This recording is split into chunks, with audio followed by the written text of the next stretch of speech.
Hello, so welcome to another random video. Instead of me editing the videos I already have done, we'll just make another one. So I screen capped this picture of this, okay, so basically scrolling on TikTok, and this girl was going to do makeup inspired by this patchwork ball jointed doll. So I screen capped a picture of the doll, and that was, I think, over a year ago because it was deep in my photos. Just like most things I have saved, I just never get to them. And so finally I decided to do this thing that was saved, but I didn't save the video from that girl. I don't know who the, even with the screen cap, there's no info of the artist who made the doll or the company or whatever. And if you Google a patchwork ball jointed doll or patchwork doll or something, I still cannot find this, but I think my makeup was pretty, for the most part, accurate of or close enough to this doll that if you see the doll, you're like, ah, yes, they were trying to do this doll. I would really appreciate it if you would, tell me in the comments if you know where this doll was, because I cannot for life of me re-find it. So yeah, we're just doing a look inspired by that doll because I really like patchwork designs on clothing and in makeup.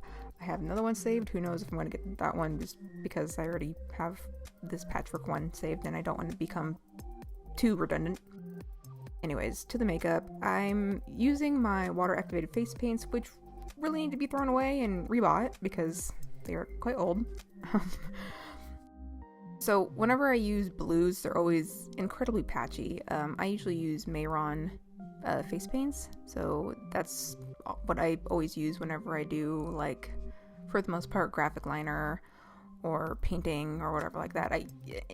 It's always Mehron for the most part, unless if it's not blended, it's clearly an eyeshadow, probably Mehron.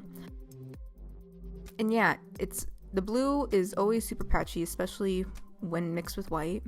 I finally bought some white cream makeup, so when I do looks like these, hopefully it won't be as patchy.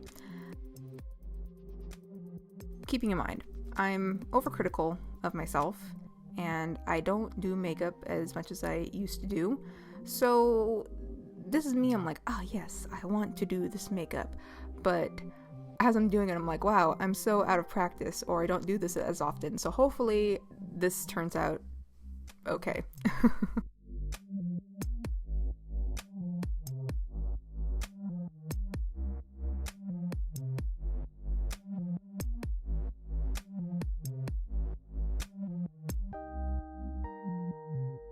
But this is me just contouring with the few eyeshadow shades that I have. Need to expand my collection again, but yet again, I don't do makeup as much anymore, so part of me is just like, should I even buy it?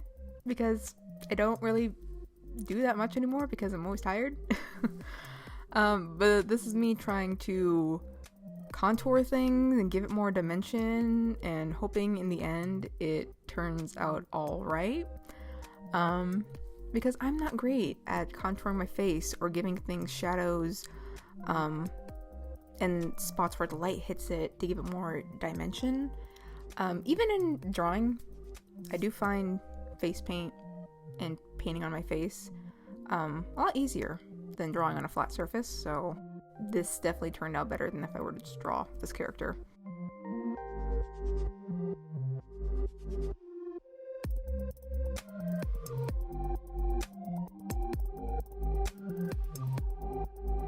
But outlining it in a deep purple, I'm not a big fan of the fact that the patchwork blue hearts were outlined in this dark purple.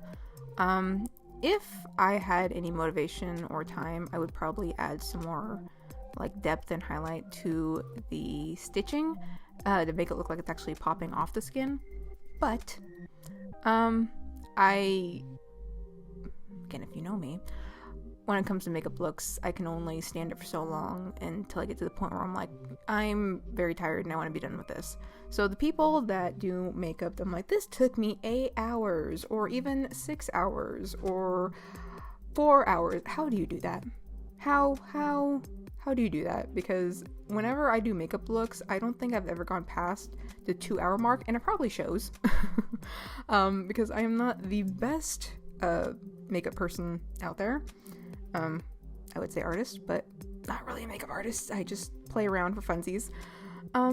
But I cannot go past 2 hour mark. Also, the fact I have very oily skin, so my skin can only last for so long. Definitely during this makeup, you usually can see it around my nose. I get very oily very quickly.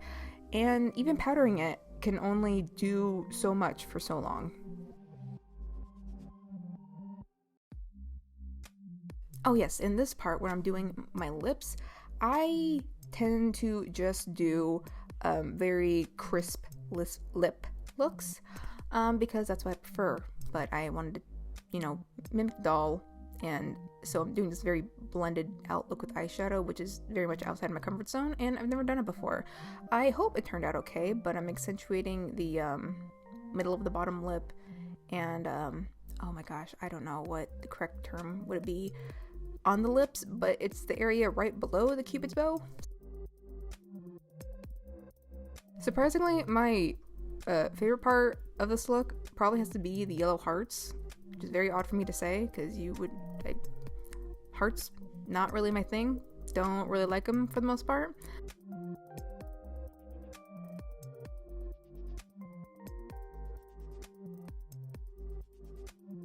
Oh yeah, in the original look, one eye of the ball jointed doll is kind of sewn up, but I couldn't do that, didn't want to do that, so I did one black, one white eyeliner and lashes, which normally when I do white eyeliner and lashes, I think it looks god awful, but it turned out actually decent this time. And I had no idea what wig I wanted to use because I have a plethora of wigs that really, in my opinion, are really hard to pair with random makeup. I didn't have many.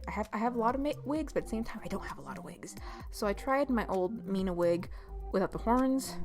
I'm thinking of getting rid of it anyways. I just wasn't, I mean, it's cute, but I wasn't completely down with it, so I decided to put this lace front white wig in sort of pigtails, and I think it looked a lot better. One thing that definitely is not great about when I do looks like these is I don't necessarily have an outfit plan, so I just wear a baggy black t-shirt. This is the look, and I'm kind of on a roll with editing videos, so hopefully I will get more done today for you all. So anyways, thank you guys for watching. I hope you enjoyed, and hope to see you all next time.